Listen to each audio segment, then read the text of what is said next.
काफिर और गुनाहगार ना होता हो। लेकिन बहरहाल इनका क्या मौक़िफ़ है, मैंने सिर्फ इत्माम हुज्जत के एतबार से आपको बयान कर दिया। हालांकि आइए, हम तो कुरान और हदीस पर चलने वाले अल्हम्दुलिल्लाह, और अइम्मा की अक़वाल हमारे लिए मशाल राह है। उस एतबार से हम देखें कि हदीस के अंदर खुद बिदअत हसना और बिदअत सय्या का हुक्म मौजूद है। आइए देखें मुस्लिम शरीफ में, ये सही मुस्लिम की जिल्द नंबर 1 किताबुल इल्म सफ़ा नंबर 341, इमाम मुस्लिम ने एक बाब कायम किया। बाब का नाम है मन सन्ना सुन्नतन हसनतन औ सय्या, हदीस नंबर 6800। हज़रत इमाम मुस्लिम पूरी सनद बयान करते हुए कहते हैं अन जरीर इब्ने अब्दुल्लाह रदियल्लाहु अन्हु, हज़रत जरीर बिन अब्दुल्लाह रदियल्लाहु ताला से रिवायत है, क़ाला रसूलुल्लाह सल्लल्लाहु अलैहि वसल्लम, वो कहते हैं कि अल्लाह के नबी सल्लल्लाहु अलैहि वसल्लम ने इरशाद फरमाया मन सन्ना फिल इस्लामी सुन्नतन हसना फ़अमिला बिहा बादहु कुतिबा लहू मिस्लु अजरी मिन अमिला बिहा वला यनकुसु मिन उजूरिहिम शैउन व मन सन्ना फिल इस्लामी सुन्नतन सय्यातन फ़अमिला बिहा बादहु कुतिबा अलैहि मिस्लु विज़री मिन अमली आमाली आमिला बिहा वला यनकुसु मिन औज़ारिहिम शै। ये मैंने पूरी हदीस पढ़ ली। आइए इसका लफ्ज़ लफ्ज़ तर्जुमा सुने तो आपको बिदअत हसना बिदअत सय्या का पूरा वाज़ेह हुक्म रसूलुल्लाह की हदीस में मिल जाएगा। अल्लाह के नबी फरमाते मन सन्ना फिल इस्लाम सुन्नतन हसना, सरकार कहते हैं अगर किसी ने इस्लाम के अंदर फिल इस्लाम इस्लाम के अंदर दीन के अंदर कोई ऐसा काम किया जो अच्छा है बेहतर है, फ़अमिला बिहा बादहु कुतिबा लहू मिस्लु अज्र मिन अमाली बिहा, जिसने कोई दीन में अच्छा काम किया तो जितने लोग उस पर अमल करे सबको उस पर सवाब, और जिसने उसको इजाद किया उसको भी सवाब, ना कि ये कि जो दूसरे अमल कर रहे हैं उनके सवाब में कोई कमी हो। उसके बराबर जिसने इजाद किया उसको भी सवाब। जैसे कि मैं मिसाल दे रहा हूं समझाने के लिए, मिसाल के तौर पर हमारे किसी आलिम दीन ने एक अच्छा काम निकाला, जैसे सलाम पढ़ना, रसूलुल्लाह पर सलाम पढ़ना बड़ी अच्छी बात है। तो इजमाई तौर पर पहले नहीं पढ़ा जाता था, मगर किसी आलिम दीन ने कहा कि देखो लोग गाफिल है, गफलत का शिकार है, तो क्यों ना ऐसा किया जाए कि सबको जमा किया जाए, मजलिस मुनक्किद की जाए, फिर नबी पर सलाम और दुरूद पढ़ा जाए। सब जमा हुए और दुरूद पढ़ने लगे, फिर वो चीज़ चलन में आ गई, लोगों ने मिलाद और दुरूद और सलाम की मजलिसों को मुनक्किद करना शुरू किया। अब नतीजा ये हुआ कि एक मजलिस दो मजलिस तरीका चलता रहा चलता रहा चलता रहा, एक शहर से दूसरे शहर, दूसरे शहर से तीसरे शहर, अब पूरी दुनिया में अहले सुन्नत पर उस पर अमल होने लगा। हर जगह अब नबी पर सलाम पढ़े जा रहे हैं। तो जिसने इसको इजाद किया था और जितने लोग अमल कर रहे हैं सबको सवाब, और सबके बराबर किसको सवाब, जिसने उसको अच्छे काम को इजाद किया था। यह बिदअत हसना। और फिर आगे नबी फरमाते हैं वला यनकुसु मिन उजूरिहिम शैउन, और किसी ने दीन में ऐसा बुरा काम इजाद किया जो शरीयत के खिलाफ हो, किसी ने दीन में बुरा काम की इजाद की, वमन सन्ना फिल इस्लाम सुन्नतन सय्या, तो वो इस्लाम में कोई बुरा अमल करे, बुरा काम इजाद करे, फ़अमिला बिहा बादहु कुतिबा अलैहि, और उसके बाद फिर जो कोई उस पर अमल करे सबको उसके मिस्ल सवाब गुना विज़री मन अमला बिहा, और बजाय इसके कि जिसने इस बुरे काम को इजाद किया उसके अजाब में कोई कमी हो, वला यनकुसु मिन औज़ारिहिम शै, और उसके काम में उसके अमल करने में जो है कोई जो है कमी नहीं होगी। यानी उसकी मिसाल अब यही है, उसी मिसाल से आप समझ ले कि किसी ने बुरा काम इजाद किया। जैसे मिसाल के तौर पे किसी ने एक किताब लिखी और किताब में एक ऐसा अकीदा बयान किया जिसकी असल जिसकी मिसाल शरीयत में मौजूद ही नहीं है, तो जितने उस पर अमल कर रहे हैं, उस किताब को जितने पढ़कर वो अकीदा बना रहे हैं, सब गुनाहगार, सब इस्लाम के खिलाफ, और जिसने उस चीज को इजाद किया उन सब के गुनाहों के बराबर भी इस पर गुनाह। तो इसकी मिसाल में अगर हम देख ले कि जो आज बातिल नजरियात ऐसे पैदा किए गए जो साहबा के जमाने में नहीं थे, तो जिन्होंने इजाद किए वो भी गुनाहगार, और जितने अमल कर रहे हैं वो भी गुनाहगार, और सबका गुनाह उसके साथ। तो मुस्लिम शरीफ की हदीस वाज़ेह कर देती है हमें कि अल्लाह के रसूल सल्लल्लाहु अलैहि वसल्लम ने इरशाद फरमाया जिसने शरीयत में कोई अच्छा काम निकाला, अच्छा काम किया, तो जिस पर जितने अमल करे उस काम पर सबको सवाब, यहाँ तक के कि जिसने उस काम को शुरू किया उसके सवाब में भी कोई कमी नहीं, सबके बराबर उसको भी सवाब मिलेगा। और किसी ने शरीयत में बुरा काम इजाद किया तो जितने काम कर रहे हैं सबको गुना, और जिसने निकाला उसको सबके बराबर उसको भी गुना, यहां तक कि जो कर रहे हैं उनके भी गुनाह में कोई कमी नहीं। मुस्लिम के अलावा इस हदीस को बहुत सारे उलमा ने लिखा, जैसे इमाम नसाई ने जिल्द नंबर 5 सफ़ा 55 किताब ज़कात हदीस नंबर 2554 पर, इब्न माजा ने सुनन के अंदर मुकद्दमे में जिल्द 1 सफ़ा 74 हदीस नंबर 203, इमाम अहमद इब्न हम्बल ने मुस्नद में जिल्द 4 सफ़ा 357, इमाम इब्न हिब्बान ने सही के अंदर जिल्द 8 सफ़ा 101 हदीस नंबर 3308, और इमाम दारवी ने सुनन के अंदर जिल्द 1 सफ़ा 141 हदीस नंबर 514, इमाम इब्न अबी शैबा ने अल मुसन्नफ के अंदर जिल्द 2 सफ़ा 250 हदीस नंबर 9803 पर, इमाम बहकी ने सुनन कुबरा के अंदर जिल्द 4 सफ़ा 175 हदीस नंबर 7531 पर लिखा। अब आइए मैं कुछ काम हदीस की रोशनी में बता रहा हूं जिसको सहाबा ने बिदत कहा और फरमाया कि ये अच्छी बिदत है, यानी बिदत हसना कहा। जैसे मिसाल के तौर पे तरावी जमात से रसूलुल्लाह सल्लल्लाहु अलैहि वसल्लम ने मुतवातिर नहीं पढ़ाया, एक या दो रोज पढ़ाया फिर आपने तर्क कर दिया। उसके बाद रसूलुल्लाह ने फिर कभी तरावी जमात से नहीं पढ़ाई, यहाँ तक कि अबू बकर सिद्दीक का दौर खिलाफत आया। अबू बकर सिद्दीक के दौर में भी तरावी की नमाज जमात के साथ नहीं पढ़ी गई। हजरत उमर रदी अल्लाह ताला अन्हु का जब दौर खिलाफत आता है, हजरत अब्दुर्रहमान बिन अल-कारी रदी अल्लाह ताला अन्हु फरमाते कि मैं एक मरतबा हजरत उमर के साथ मस्जिद नबवी में गया, रमजान का महीना था, तो हजरत उमर और हमने देखा कि लोग मुतफर्रिक तौर पर अलहदा नमाजें पढ़ रहे हैं, और एक साहब है जो चंद लोगों को लेकर जमात से नमाज पढ़ा रहे हैं। हजरत उमर ने कहा कि मेरा इरादा है कि मैं इन सब को एक इमाम के पीछे जमा कर दूं। चुनांचे उबई बिन काब रदी अल्लाह ताला ने जो बेहतरीन हाफिज कुरान थे, आपने उनको इमामत का हुक्म दिया और जमात कायम की। इस पर सहाबा का इत्तेफाक हो गया, और ऐसा इत्तेफाक हो गया कि उलमाए अहले सुन्नत और तमाम इम्मा का इजमा है कि तरावी सुन्नत मौक़िदा है, जमात का कसदन छोड़ने वाला गुनाहगार है। समझ रहे आप? रसूलुल्लाह ने हालांकि हुक्म इसका नहीं दिया था। अगर वो हदीस का वही मतलब ले जो मैंने पहले बयान किया कि जिसका हुक्म हमारे दीन में मौजूद ना हो, कोई वो काम करे वो बिदत है, तो फिर हजरत उमर के इस फेल को भी बिदत कहना पड़ेगा, फिर सारे साहबा को भी बिदती कहना पड़ेगा, तो सारे नावाकिफ थे सब बिदती हो गए। मगर ऐसा नहीं है, बल्कि हदीस के अब अल्फाज सुने। अब्दुर्रहमान बिन अल-कारी रज़ी अल्लाह ताला अन्हु कहते हैं कि जब जमात कायम हुई, हजरत उमर फिर मस्जिद में आए, देखा कि उबई इब्न काब की इक्तदा में सब नमाज पढ़ रहे हैं। ये मंजर बड़ा दिल को भाने वाला था। हजरत उमर रज़ी अल्लाह ताला अन्हु क्या कहते हैं, हदीस के अल्फाज वो ये है, नअमल बिदतो हाज़िही, ये बिदत है मगर कितनी अच्छी बिदत है। क्या कह रहे हैं? बिदती कह रहे हैं इसको, ये नहीं कहा कि सुन्नत है, रसूल की सुन्नत नहीं कहा, बल्कि क्या कहा, ये बिदत है मगर बेहतरीन और अच्छी बिदत है। तो मालूम हुआ बिदत अच्छी भी होती है और बुरी भी होती है। अब अच्छी कौन सी? जो शरीयत के लिए फायदा बख्श और बेहतर हो, और बिदत सय्या कौन सी? जो शरीयत के लिए, इस्लाम के लिए नुकसानदेह हो। इस हदीस को इमाम बुखारी ने नकल किया, जिल्द नंबर 1 किताब सलातुत तरावी, किताब अस्सलातुत तरावी हदीस नंबर 1906 पर।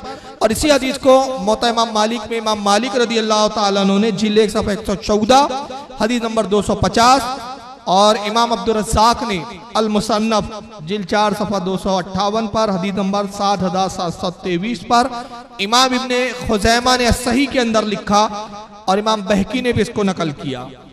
इसी तरह आइए बुखारी शरीफ जिल्द नंबर 4 सफ़ा 1720 हदीस नंबर 4402, किताब तफसीर बाब कौलिही लक़द जाअकुम रसूल।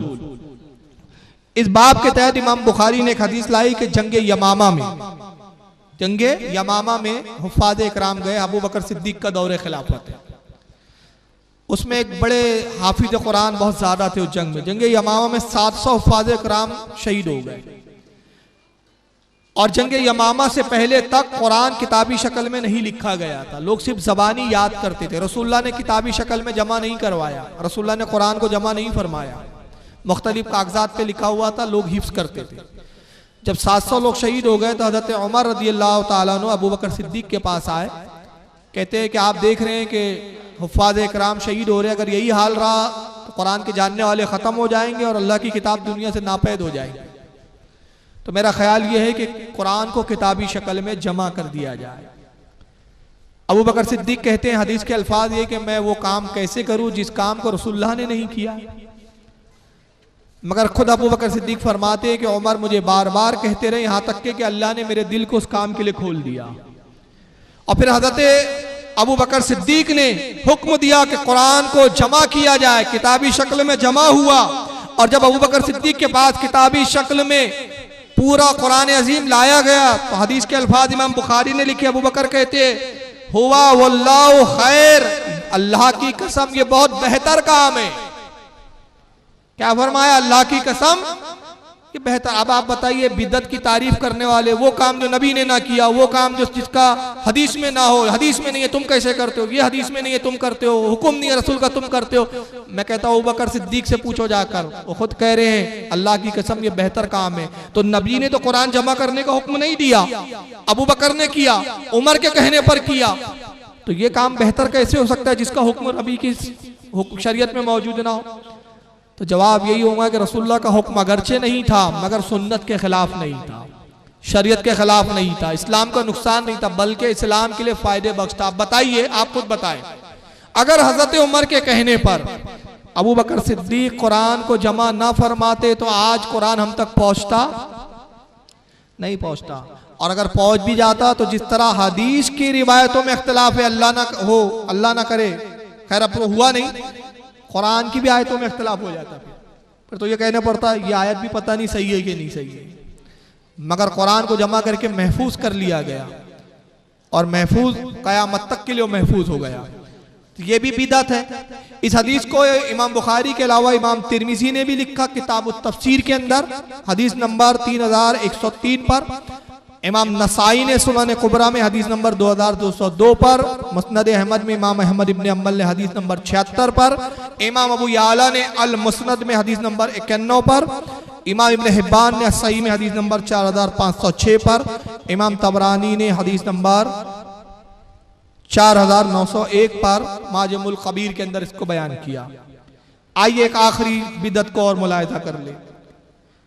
इस हदीस को लिखा है इमाम इब्न अबी शैबा ने, जो इमाम बुखारी, इमाम मुस्लिम, इमाम अबू दाऊद वगैरह के उस्ताद है। हदीस जिल्द नंबर 2 सफ़ा 172 पर लिखते हैं, नकल करते हैं कि हज़रत एराज रज़ियल्लाहु ताला अन्हु से रिवायत है कि एक शख्स हज़रत अब्दुल्लाह इब्न उमर के पास आया और उसने चाश्त की नमाज के बारे में सवाल किया कि चाश्त की नमाज के बारे में आप क्या कहते हैं। तो अब्दुल्लाह इब्न उमर क्या कहते थे कि रसूलुल्लाह ने चाश्त की नमाज नहीं पढ़ी थी। पहले ये समझ लें, रसूलुल्लाह ने चाश्त की नमाज नहीं पढ़ी, और नमाज क्या है? अल्लाह की इबादत है। तो पूछता है कि क्या हम चाश्त की नमाज पढ़े, हालांकि सरकार से साबित नहीं है। अब्दुल्लाह इब्न उमर क्या कहते हैं, इमाम इब्न अबी शैबा उनके अल्फाज बयान करते हैं, कहते हैं बिदअतुन व नेमतिल बिदा, कहते हैं कि बिदअत है मगर बहुत ही अच्छी और उम्दा बिदअत है तो बिदअत, लेकिन कैसी है? बहुत अच्छी और उम्दा है, यानी इसको करना चाहिए। तो मालूम हुआ कि बहुत से वो काम जिसको भले ही रसूलुल्लाह से वो साबित ना हो, हदीस में हुक्म ना हो, मगर नेकी के अमल हो, बेहतर अमल हो, तो वो काम करना बिदअत नहीं है। मैंने बिदअत की कुछ तारीफें भी बताई, हालांकि इस पर ही एक मुस्तकिल बयान की जरूरत है, लेकिन इस्तिलाही दरसी बातें हैं जिसका अवाम से इतना ताल्लुक नहीं पड़ता है। आइए अवाम के मिजाज से समझते हैं, क्योंकि उन्वान है बिदअती कौन और इल्जाम किस पर।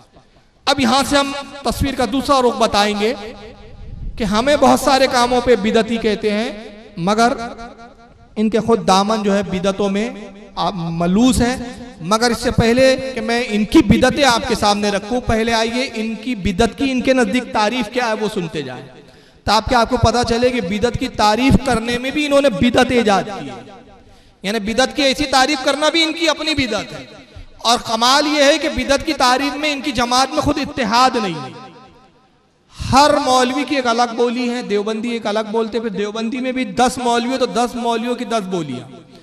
अहले हदीस में अगर 100 मौलवी है गैर मुकल्लिदीन में, तो 100 गैर मुकल्लिदीन 100 गैर मुकल्लिदीन की 100 बोलियां, यानी खुद इनमें आपस में इख्तिलाफ नहीं है। आइए थोड़े से मैं कुछ नमूने बता रहा हूँ वक्त की किल्लत के सबब।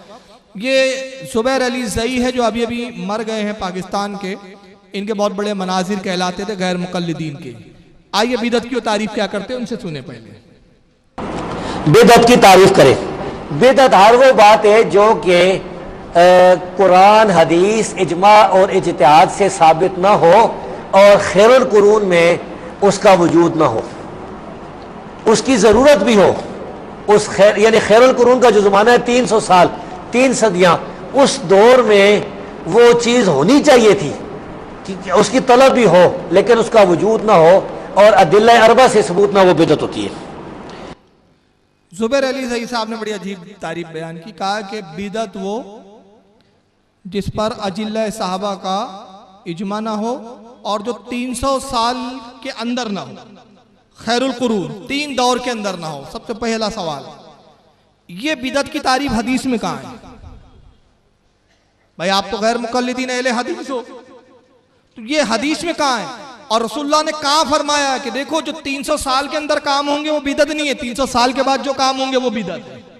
ये हदीस में कहां है? और अगर आप कहते नहीं ऐसा है हदीस में, तो फिर इल्म गैब साबित हो गया नबी का। यानी एक उगलेंगा फेंकेगा तो एक को निगलना पड़ेगा। अब इल्म गैब कैसे साबित हुआ? यानी अगर आप कहते नहीं हदीस में मौजूद है और रसूलुल्लाह का इशारा है इस बारे में कि नहीं 300 साल, सरकार ने कहा 3 दौर बेहतर है, ये हदीस सुना सकते हो। सरकार ने कहा 3 दौर बेहतर है, मेरा दौर, मेरे बाद वाला दौर, मेरे बाद के बाद वाला दौर, तो 3 दौर की गारंटी ले ली। तो मैं कहता हूं ये तो नबी का इल्म गैब हो गया। गोया नबी को मालूम था 3 दौर में इतने उम्दा और आला किस्म के मुसलमान होंगे, इसमें कोई भी एक भी बिदअती पैदा नहीं होने वाला। ये तो इतना बेहतरीन इल्म गैब साबित हो गया कि नबी 3 जमाने की गारंटी ले रहे हैं। तो आप एक उगलते हो तो एक निगलना पड़ जाता है। तो सबसे पहला सवाल तो यह है कि 300 साल के अंदर जो काम हो वो बिदअत नहीं है। अब 300 साल के बाद जो होगा वो बिदअत है। ये तारीफ कहाँ है? और इस तारीफ के नजदीक तो आप खुद नहीं उतरते। 300 साल के अंदर माहनामे नहीं निकाले गए, 300 साल के अंदर मदरसे नहीं खोले गए, 300 साल के अंदर ऐसे इज्तिमात नहीं होते थे, ये सब बिदअत करार पाएंगे। तो बहरहाल इनकी बिदअत की तारीफ क्या है? जुबैर अली ज़ई साहब की 300 साल के अंदर जो हो वो बिदअत नहीं है, 300 साल के बाद जो खैरुल कुरून के बाद वो बिदअत है। अब आइए महराज रब्बानी की भी बिदअत की तारीफ सुन लें। बिदअत हर उस काम को कहते हैं जो दीन समझकर अल्लाह का कुर्ब हासिल करने के लिए सवाब की नियत से किया जाए, वो बिदअत है। बिदअत हर उस काम को कहते हैं। ये बिल्कुल नई तारीफ लाई और ये तारीफ बिदअत की बयान करके बता दिया कि वाकई हमें अक्ल होती नहीं है। देखिए गौर से सुने जुमले, फिर मैं रिपीट कर रहा हूं। जो बिदअत हर उस काम को कहते हैं जो दीन समझकर अल्लाह का कुर्ब हासिल करने के लिए सवाब की नियत से किया जाए, वो बिदअत है। बिदअत हर उस काम को कहते हैं जो दीन समझकर अल्लाह का कुर्ब हासिल करने के लिए सवाब की नियत से किया जाए, वो बिदअत है। दीन समझकर अल्लाह का कुर्ब हासिल करने के लिए, अल्लाह की नजदीकी पाने के लिए सवाब समझ करके किया जाए, उसे क्या कहते हैं? बिदअत कहते हैं। समझ रहे? यह है बिदअत की तारीफ, यह है बिदअत की तारीफ, यह बिदअत की तारीफ। क्या तारीफ है? हर वो काम, देखिए जुमले सुने, हर वो काम जो दीन समझकर सवाब की नियत से किया जाए। मैं नमाज दीन समझकर सवाब की नियत से पढ़ता हूं, बिदअत है। अक्ल के पर्दे पड़े हैं कि नहीं? जुमले उसके क्या सुना कि नहीं? एक बार और सुनाऊं फिर। हर वो काम जो दीन समझकर सवाब की नियत से किया जाए वो बिदअत है। मैं रोजा दीन समझकर सवाब की नियत से रखता हूं। मैं किसी को सदका देता हूं, कोई साइल मेरे दरवाजे पे आवाज देता है भाई अल्लाह के नाम पे दो, मैं 10 रुपए 5 रुपए 2 रुपए निकालता हूं और दीन समझकर सवाब समझकर उसको दे देता हूं। ये मैंने जो काम किया बिदअत है। ये है इनकी तारीफ। एक साहब ने कहा 300 साल के अंदर हो वो बिदअत है, नहीं 300 साल के बाद जो। दूसरे साहब क्या कह रहे हैं? हर वो काम जो दीन समझकर सवाब की नियत से किया जाए। आइए उसके बाद क्या हुआ कि खुद ही अपनी तारीफ भूल गए। एक तकरीर में कुछ करा, एक तकरीर में कुछ। असल में इनका मामला वही है, गालिब के शेर का मुस्दाक है ये लोग कि बकराओ वहशत में न जाने क्या क्या, कुछ ना समझे खुदा करे कोई। आइए सुने दूसरी फिर तारीफ, दूसरी जगह। दीन वो है जो अल्लाह और उसके रसूल का फरमान है। मैंने भी बताया दीन क्या है, रब का कुरान है, मोहम्मदुर रसूलुल्लाह सल्लल्लाहु अलैहि वसल्लम का ये दो दीन है। इस दीन में कोई आदमी ऐसी चीज का इजाफा करे और जिसकी मिसाल नबी सल्लल्लाहु अलैहि वसल्लम की जिंदगी में ना रही हो, उसे सवाब समझ करके करे, उसको क्या कहा जाता है? बिदअत। उसको क्या कहा जाता है? बिदअत। ये याद रखो, ये कोई मामूली चीज नहीं है, ये बहुत भयानक और खतरनाक बीमारी है। असल में इसको खुद एक पागलपन की बहुत भयानक और खतरनाक बीमारी है। क्या कहते हैं मेराज रब्बानी? वो काम जिसका सबूत हदीस और कुरान में ना हो वो बिदअत है। ये तारीफ है इनकी। और रसूलुल्लाह की शरीयत में जिसकी दलील मौजूद ना हो, ये तारीफ उन्होंने बयान की। बहरहाल, और ये बहुत भयानक बीमारी है और वो सवाब समझ के किया जाए, हदीस में मौजूद नहीं है और वो काम आप सवाब समझ के कर रहे तो कहते बिदअत है। चलिए मैं बताता हूं, आपके पास एक शख्स आता है गैर मुस्लिम, बहुत संजीदगी से सुने। गैर मुस्लिम आता है और कहता है कि भाई मैं इस्लाम लाना चाहता हूं। अब आप मुसलमान आपको बनाना है तो आप क्या करेंगे? क्या करेंगे बताइए? अरे बोलिए, कलमा क्या पढ़ाएंगे? ये बिदअत है। ला इलाहा इल्लल्लाह मुहम्मद रसूलुल्लाह आप पढ़ाएंगे, कहते ये बिदअत है। ना ये हदीस में ना कुरान में। ला इलाहा इल्लल्लाह मुहम्मद रसूलुल्लाह ये कलमा कुरान और हदीस में है ही नहीं, ये बिदअत है। अब बताइए, कलमा आप भी पढ़ते, हम भी पढ़ते और ये भी पढ़ते हैं, तो ये सवाब पढ़ के समझते हैं कि गुनाह समझ के पढ़ते हैं? क्या समझ के पढ़ते हैं? सवाब समझ के ना। दीन समझ के सब पढ़ते हैं क्या बेदीनी समझ के पढ़ते हैं? दीन समझ के ना, और इसी से पढ़ के दीन में आते हैं। जो पढ़ ले कहते हैं दीन में आ गया, और ये कलमा बिदअत है। आप चौक जाएंगे तो सुनिए, मैं बड़ी जिम्मेदारी से कह रहा हूं, कुरान में एक जगह ला इलाहा इल्लल्लाह है और दूसरी जगह मोहम्मद रसूलुल्लाह है। दोनों जुज एक साथ कहीं भी नहीं है, कुरान में मौजूद नहीं है, हदीस में मौजूद नहीं है। अल्लाह के नबी सल्लल्लाहु अलैहि वसल्लम के ज़माने में जब कोई काफिर आता था इस्लाम लाने के लिए, तो रसूलुल्लाह ये कलमा पढ़ाते नहीं थे। ये कलमा उस वक्त वजूद ही नहीं था इस कलमे का। उस वक्त सरकार पढ़ाते थे अशहदु अल्ला इलाहा इल्लल्लाह व अशहदु अन्ना मुहम्मदन अब्दुहु व रसूलुहु।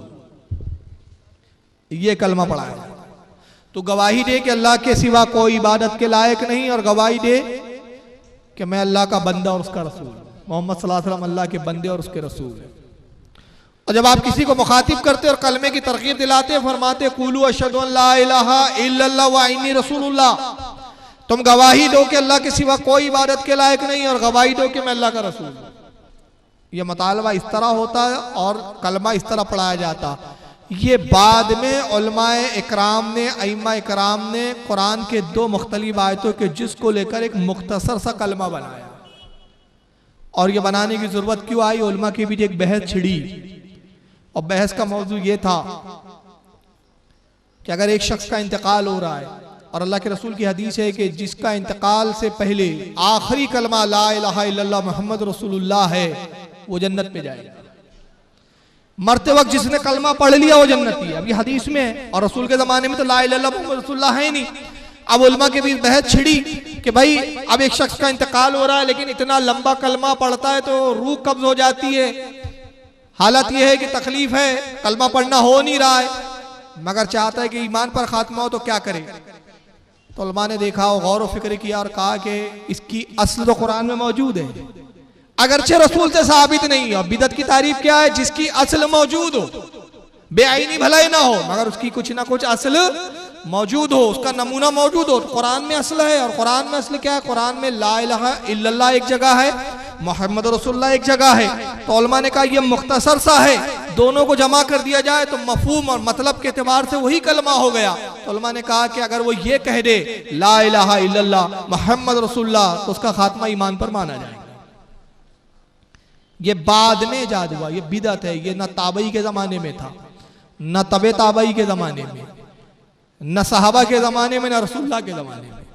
नारे तकबीर, नारे रिसालत, नारे रिसालत, उलमा अहले सुन्नत, उलमा अहले सुन्नत। अब एक और बहस का मैं मौजू बता दूं आपको, बड़ा मजेदार मौजू है। वालेकुम अस्सलाम, खैरियत से।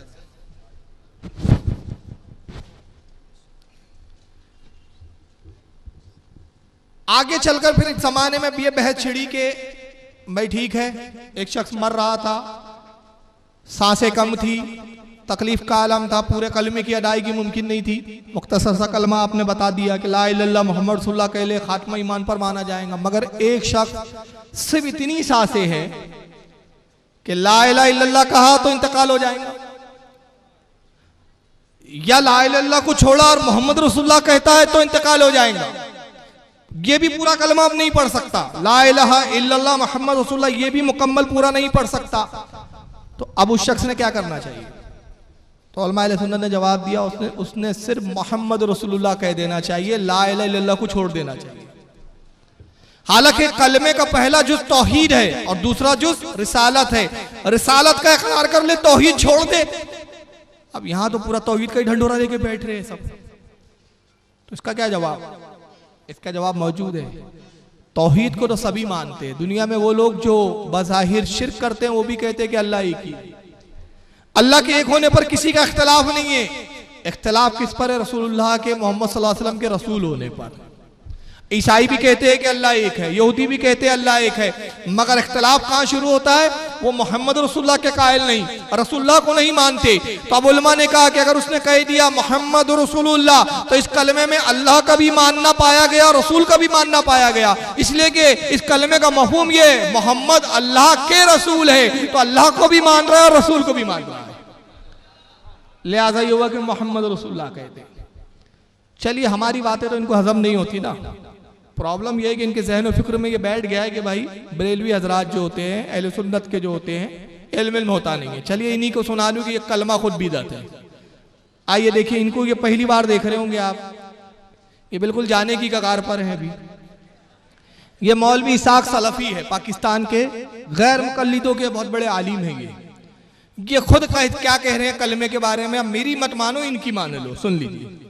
जो कलमा हम पढ़ते हैं, नाराज ना होना, आप बात चल पड़िए। ये कहां कुरान में ला इलाहा इल्लल्लाह मुहम्मद रसूलुल्लाह को दिखाया मुझे कुरान में, हदीस रसूल में दिखाया, कहीं ये कलमा तैयबा।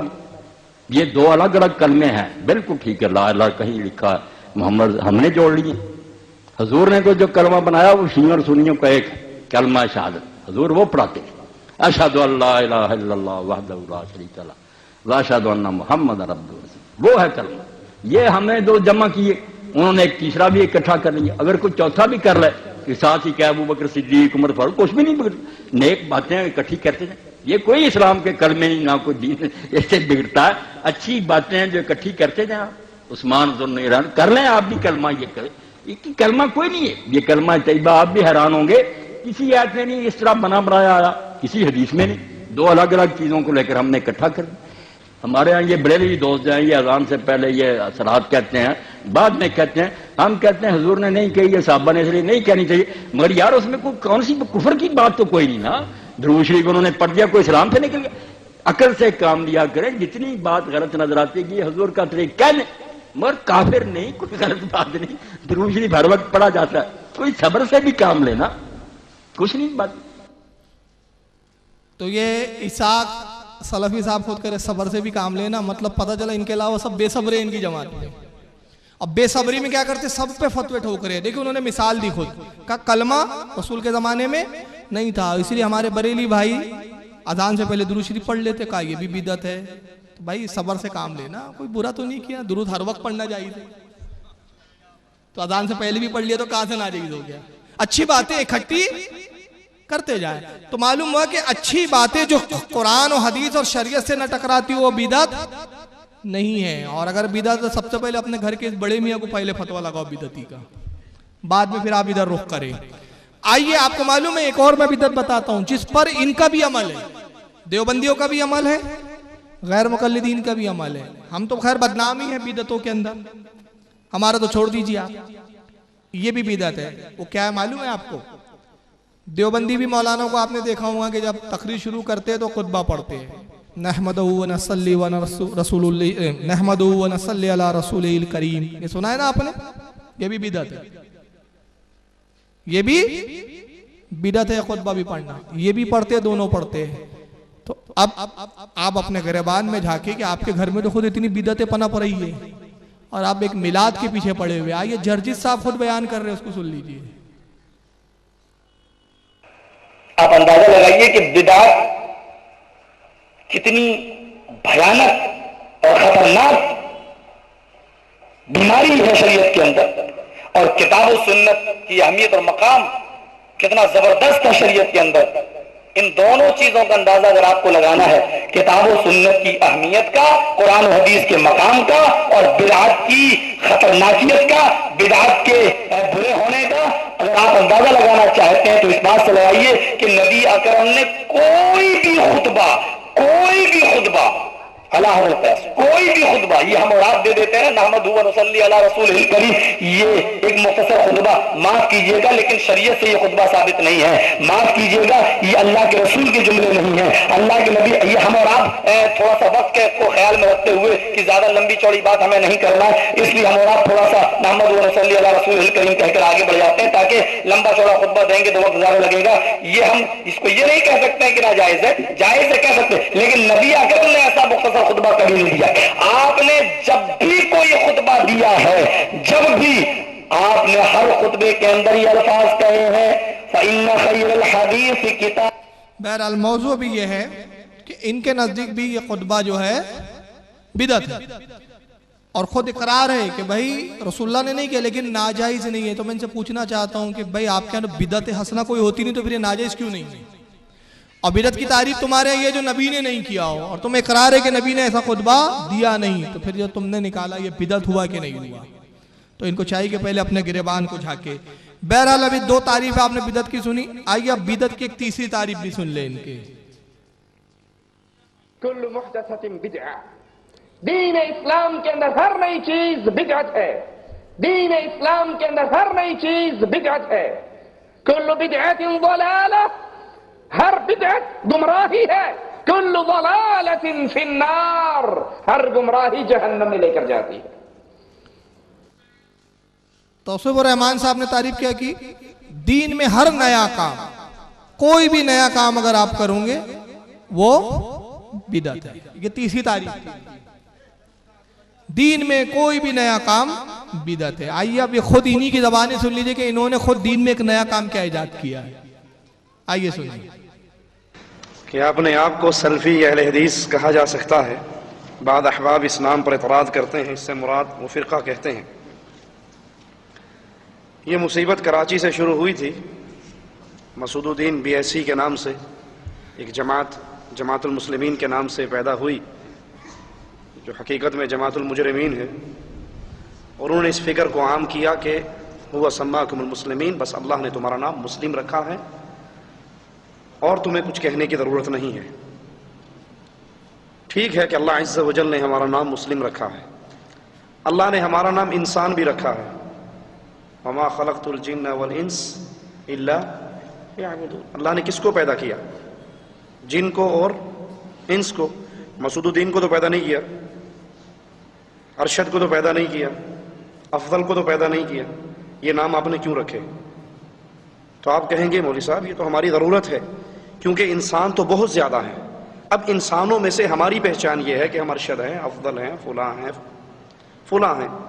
इसी तरह आज के इस दौर के अंदर इस्लाम की तरफ मंसूब बहुत से लोग हैं, बहुत से फ़िरक़े हैं। कब्रों को पूज रहे हैं, मुसलमान कह रहे हैं। घोड़ों के नीचे से निकल रहे हैं, उनकी खाक को अपने ज़ख्मों पे लगा रहे हैं, मुसलमान कह रहे हैं। गैरुल्लाह के लिए नज़र व नियाज दे रहे हैं, मुसलमान कह रहे हैं। तो ये मुसलमानों के बेबहा फ़िरक़े हैं। तरह तरह का इस्लाम है, कब्र परस्ती का इस्लाम है, सूफियत का इस्लाम है, शीयत का इस्लाम है। तो मैं कौन सा मुस्लिम हूँ? मेरी पहचान क्या है? मेरी पहचान ये है कि मैं अहलुल हदीस हूँ। मैं अल्लाह और उसके रसूल सल्लल्लाहु अलैहि वसल्लम की बात को मानने वाला हूँ। कुरान को भी मालिक ने हदीस कहा है, तब ये हदीस और रसूलुल्लाह सल्लल्लाहु अलैहि वसल्लम के फरामीन भी हदीस हैं। याद कर लीजिए, सबसे पहले अहलुल हदीस अल्लाह के मलाइका है। सबसे पहले अहलुल हदीस अल्लाह के मलाइका है। सबसे बड़ा अहलुर राय शैतान है। फरिश्तों पे वही हुई, सजदा करो आदम को, फरिश्तों ने किया या नहीं किया? ये अहले हदीस है। और शैतान अहलुर राय है, उसने सोचा कि मेरा ख्याल ये है, मेरी सोच ये है कि मैं इससे अफजल हूं, तो हम अहलुल हदीस हैं। कुरान और हदीस दोनों को मानने वाले।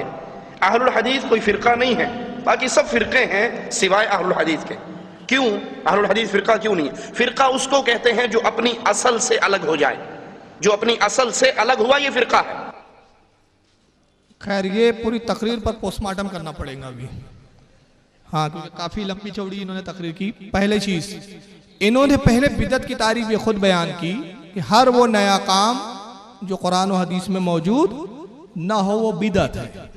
और फिर खुद इनसे सवाल हुआ कि अपने आप को जो सलफी कहते हो आप, ये तो कुरान और हदीस में नहीं है जी, कहाँ है कुरान और हदीस में? तो अब उसके लिए देखिए दलीलें कितनी सारे पापड़ बेलने पड़े इनको अपने एक गलत काम को साबित करने के लिए। हालांकि इनमें दयानतदारी और हक्कानियत इनमें होती तो सीधा एक जुमला क्या कहते, हाँ भाई हमारी तारीफ के हिसाब से जो चीज़ कुरान और हदीस में ना हो वो बिदअत है। तो रसूलुल्लाह के ज़माने में किसी सहाबी को सलफ़ी नहीं कहा जाता था, ना कोई सहाबी अपने आप को सलफ़ी कहता था, ना रसूलुल्लाह ने सलफ़ी कहा। ये बिदअत है, साहब इकरार कर लेते, मगर नहीं, ये जो करे वो अदा है, आप जो करे वो जफा है। तो अब नतीजा क्या है इसकी? देखिए अब कितनी तावीलें की, आइए एक एक तावीलों पर हम गुफ्तगू करें। कहते हैं कि ये मुसीबत पहले कराची से शुरू हुई। कराची में इन्हीं की जमात का एक आदमी है जिसका नाम है मसूदुद्दीन BSc। ये पहले गैर मुकल्लिदीन था, फिर इन्हीं की जमात में उसने एक नया फिरका बनाया और उसने कहा कि ये क्या तुम अपने आप को अहले हदीस बोलते हो? साहबा ने अपने आप को अहले हदीस कहा नहीं, और रसूलुल्लाह ने अपने आप को अहले हदीस कहा, सलफी कहा नहीं कहा। कुरान और हदीस में तो मुसलमान लफ्ज आया है, मुस्लिमीन लफ्ज आया है, तो अपने आप को मुसलमान कहो, सलफी क्यों कहते हो, अहले हदीस क्यों कहते हो? तो उन्होंने जवाब दिया नहीं, कुरान में तो अल्लाह ने इंसान भी कहा ना, तो तुमने अपने नाम क्यों रखे? मैं कहता हूं देखिए, अल्लाह ने इंसान का, इंसान हमारी क्वालिटी है, नाम रखना तो सुन्नत से साबित है, बिदअत कहाँ है? अरे नाम रखना तो सुन्नत से साबित है ना, बल्कि हदीस में मौजूद है अबू दाऊद शरीफ में कि अल्लाह के नबी सल्लल्लाहु अलैहि वसल्लम बुरे नामों को बदल भी देते थे। किसी का बुरा नाम हो तो नाम बदल देते थे। सरकार ने अपने बच्चों के नाम रखे, साहब अपनी औलादों को लाते, या रसूलुल्लाह हमें ये लड़का हुआ है, बच्चा पैदा हुआ है, आप पहली गुट्टी अता फरमाए। सरकार खजूर या शहद वगैरह चाट कर बच्चे को अता करते, नाम भी तजवीज फरमाते।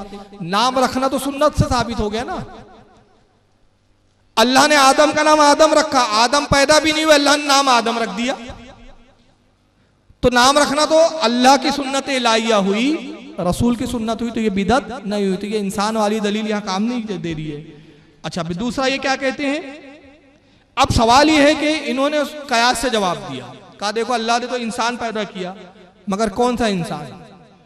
अरशद भी इंसान है, मसूदुद्दीन भी इंसान है, तौसीफुर रहमान भी इंसान है, तो मगर कौन सा इंसान? नाम तो हमने अपने जरूरत के लिए रखे। सवाल क्या है कि कुरान और हदीस में अहले हदीस लफ्ज नहीं है, और जवाब क्या है? कयास से।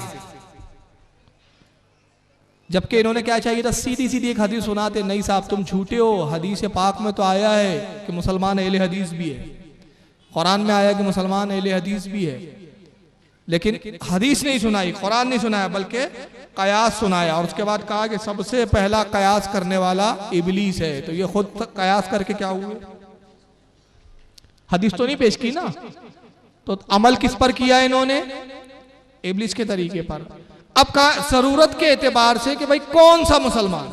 आज तो फिरके बहुत सारे जो घोड़ों के नीचे से जा रहे हैं, मुसलमान कह रहे हैं, वो हमारी तरफ सुन्नियों की तरफ इशारा था।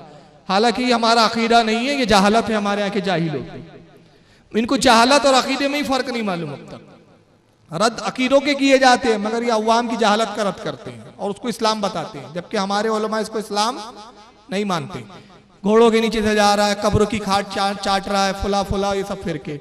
तो हमने अपने आप को अलग करने के लिए जरूरतन अपने आप को सलफी अहले हदीस कहना शुरू कर दिया। मैं कहता हूं यार चलो आज आपकी इस दलील से मसलक आलदत कहना भी साबित हो गया। हमने भी देखा कि ये अपने आप को मुसलमान कहते हैं। एक वो है जो रसूलुल्लाह को मुर्दा कहता है और अपने आप को मुसलमान कहता है, अपने आप को हनफी कहता है। एक फिरका वो है जो नबी सल्लल्लाहु अलैहि वसल्लम के इल्म गैब का कायल नहीं, कहता नबी को दीवार के पीछे की बात नहीं मालूम थी। एक वो है जो नबी को गुनाहगार भी समझता है। एक वो है जो नबी सल्लल्लाहु अलैहि वसल्लम की जिस्मानी मेराज का मुनकिर है। एक वो है कि जो नबी सल्लल्लाहु अलैहि वसल्लम को अपनी तरह बशर कहता है। एक वो है जो नबी पाक सल्लल्लाहु अलैहि वसल्लम को खताकार कहता है। दुनिया में मुख्तलिफ जमातें, मुख्तलिफ तरीके, मुख्तलिफ नजरियात, तो कौन सा मुसलमान, कौन सा हनफी, कौन सा शाफई, तो हमने अपने तसक्कुस के लिए, अपनी मखसूसियत और इम्तियाज के लिए कहा कि हकीकी मुसलमान वो जो मसलक आला हज़रत पर है।